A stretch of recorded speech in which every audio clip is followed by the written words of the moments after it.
There are a lot of cruises that are going to be affected. They are not purposely telling you a yes or no answer if your trip is more than a week away, just because they hate you and want to take your money. The thing is with rivers, the fluctuation of what the weather can do can greatly impact how quickly they are able to actually be up and running again. Last year, I had clients 3 days before they left. There was a huge flooding in Germany for their Danube River cruise. And there were rumors that they were going to be stuck in Budapest and have to then take a bus to get to Vienna. By the time they got there 3 days later, everything was completely fine. So those are just some of the things to be aware of when it comes to this is that they're not purposefully um, keeping you in the dark. So they have built these contingencies and they have these things set up in case this happens. And now it has. This is a special update on what's going on with the Rhine and the Danube River when it comes to low water in Europe. Hi, I'm Sydney with the Poodle Booked It, and I am an expert on river cruising. And this is me being completely transparent and honest about what's going on in the waters right now. For those of you who are listening who did not book with me, because I am keeping my clients up to date on all issues like this, but I wanted to do the same for you in case you are don't have a travel advisor who maybe booked this on their own and didn't realize all those intricacies that come with it, and understanding that a travel advisor is really there to help keep the stress out of your life, especially when it comes to the unknowns of travel. So here's the situation as it is right now. Europe is having a hot girl summer and not in a good way. So they are having some extreme heat waves that are causing a lot of issues when it comes to the a growing river cruise market. Now, this is going to be very much focused on the Rhine and the Danube because those are the two that are having the most amount of problems. So, and those, of course, are the two I recommend for first time river cruises. Now, I want to preface this by saying a couple weeks ago, I did a podcast on how often it is to have this sort of problem. And it is on average only 5% of all river cruises a year are going to be affected by this sort of issue. It is ironic that this happened right after I gave that podcast episode on it, but I digress. So let's just dive into the meat of this, right?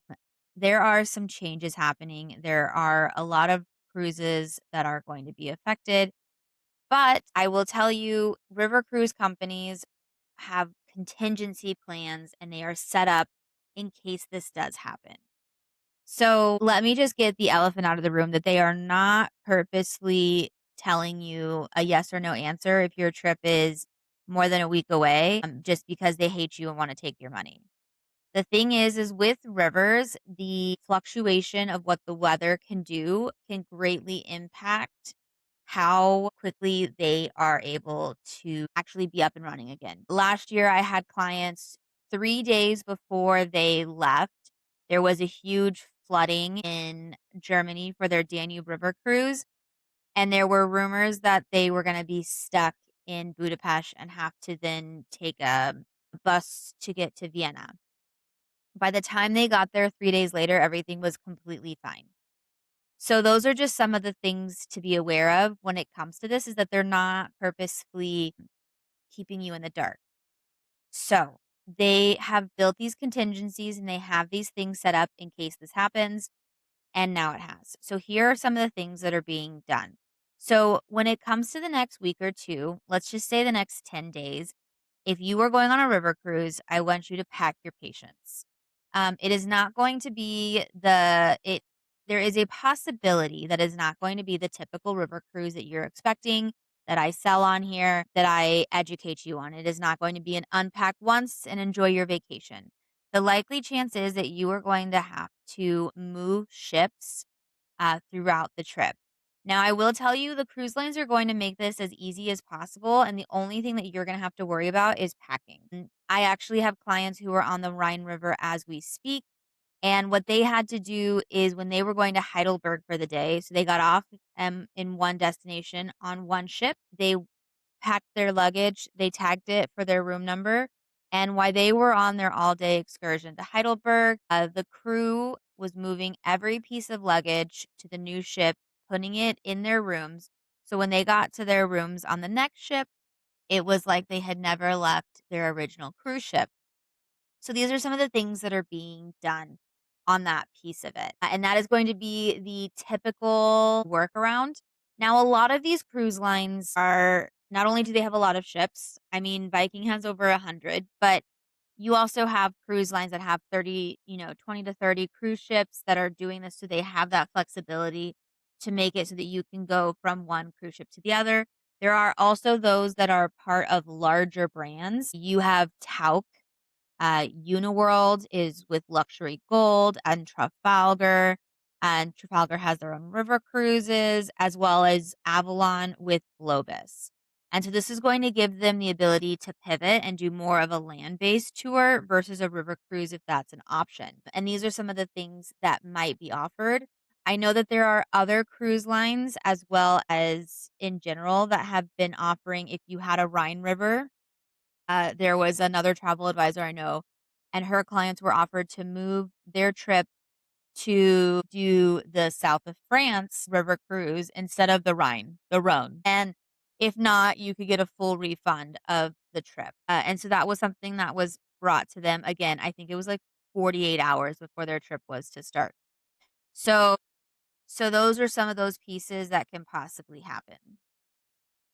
Now, here are some of the ones that have been reported in a news article that I read for Travel Market Report.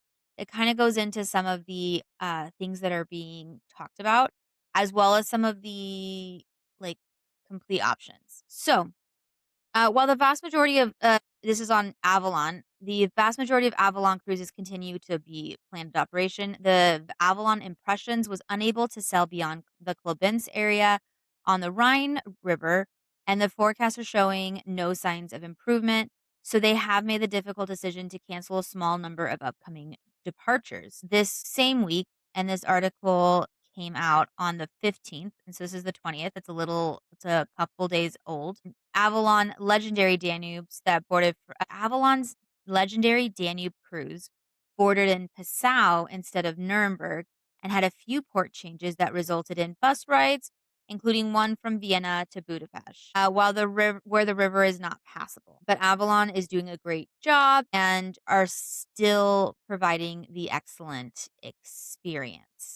Another one is with the Ama Magna. They were unable to sail to Budapest, and so now embarkation plans have been adjusted. Ama Waterways is providing a hotel stay in Budapest for the first night, and then a tour, and then the following day they'll be transferred by coach to Vienna with a Bratislava excursion on the way. And another person talked about Viking, noting that while it's too early to confirm the full impact of the water levels will have on your voyage, the current conditions indicate that some modifications will be necessary for a Danube River cruise. And this is going to include adjustments like your docking stations, which could result in longer motor coach transfers for certain extent excursions. There are currently sections of the Danube and Rhine River that are expected to be unusually low in their water. And so some of those Viking river itineraries have to be modified. The Vikings nautical and operation teams are closely monitoring conditions and working to minimize impact on any guests' travel experiences. And if you do have an issue, you should be notified directly if that is the case. When river conditions require it, cruise lines, including Viking, may implement ship swaps, allowing guests to have their luggage transferred to the exact same cruise ship or exact same stateroom on an identical sister ship positioned on the other side of the affected section of the river. This approach helps preserve itineraries and reduce disruptions in the guest experience. Ama Waterways is also doing the ship swaps. And yes, and so Ama Waterways had one on the Rhine where they had to do a ship swap, and therefore they missed both scheduled excursions in Basel and only had about 45 minutes in Heidelberg. But things have been great on the cruise. The staff, the food, and the excursions have been amazing. There are some that were on a Uniworld cruise down the Danube. and they had to take the bus to Budapest, where they spent 2 nights in a hotel. There were clients of another travel advisor who were on Tauk, who spent the first 3 days of their tour on a bus and will resume sailing their original ship on the Rhine itinerary. And then another person who was on a Uniworld cruise from Bucharest to Regensburg. What they did instead was a 3-part land in Bucharest, and then they are being flown to Munich to board the trip in Passau. Some companies are offering refunds or future cruise credits to clients who choose to sail on a different date. Avalon is offering the option to travel on a Globus or Cosmos tour and giving guests until December 1st to make their decisions. We know that change like this is disappointing, and we want to give our guests time to consider their options rather than rushing them. Many cruise lines, though, are not canceling itineraries.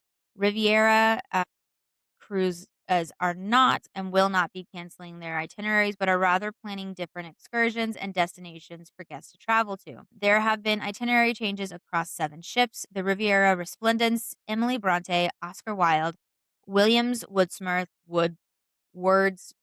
on the Rhine, George Eliot on the Mains, and Geoffrey Chaucer and the Riviera Radiance on the Danube. But the guests are in super high spirits and are still very much enjoying themselves. We're basically describing the cruises for the next 10 days on all cruise lines as magical mystery cruises. If you are going to sail within the next week or 10 days, there is a very high likelihood that you will be switching ships and having to have adjustments to your itinerary. But what I want you to do is to stop stressing about those pieces of it. That is all the data we have on what's going on. And I want you to really highlight those last words of a magical mystery cruise. If you go into a situation and you're like, I'm not going to like it no matter what happens, guess what? You are not going to like your trip. If you go in with patience, if you are focused on how you can explore these areas that you've never been and make it a better experience for you, you will have a great time no matter what is happening on the low water levels, because that is not going to affect your time in Vienna. It is not going to affect your time in all these cute towns. It is going to affect how you get there and where you are staying. It is not going to affect the experience on land, because they are not experiencing the low water levels like you will be. Now, I will tell you there is a small amount of good news since this last report came out. There is rain in the forecast in some areas. I don't think this is going to be the end all be all and fix all of our problems, but hopefully this is going to be a final break so that we are not going to have extreme heat. I will tell you, I don't want that because I'm going to Italy on August 1st, and I know it is going to be, but I'm very excited about going on a Windstar cruise.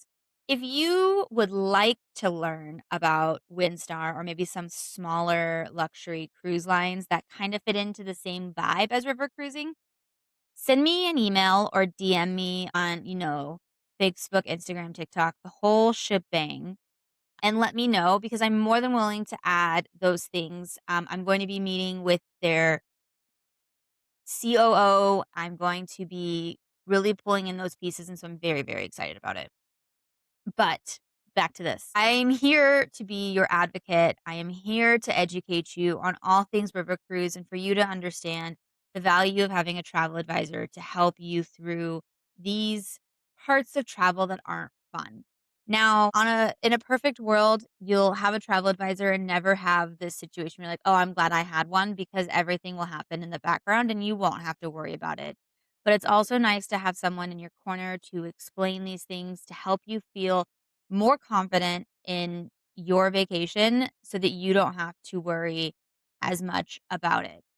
As I've said, this only happens to 5% of all river cruises a year.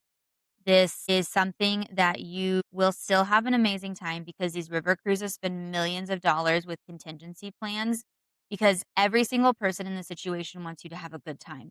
The cruise ships, the tourism boards, the locations that you're going to, and your tour guides and the staff on board these ships.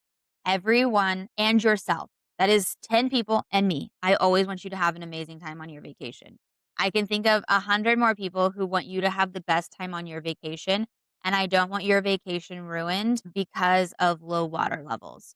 So, with that, I want you to just take a deep breath in, deep breath out, and just be like, everything is going to work out the way it is.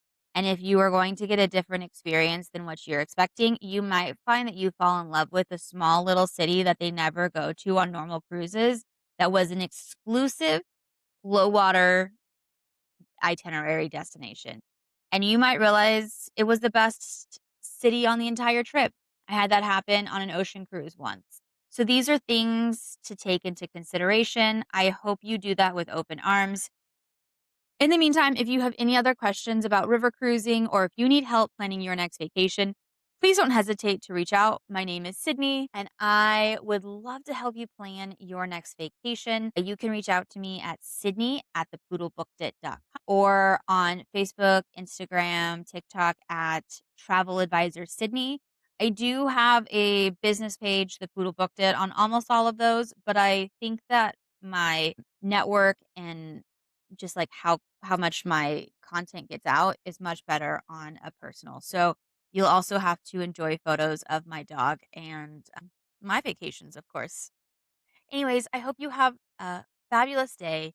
I hope this doesn't affect you. And if you are going on a river cruise in the next 2 weeks, I hope that actually, I know that you will have the most amazing time on your mystery river cruise.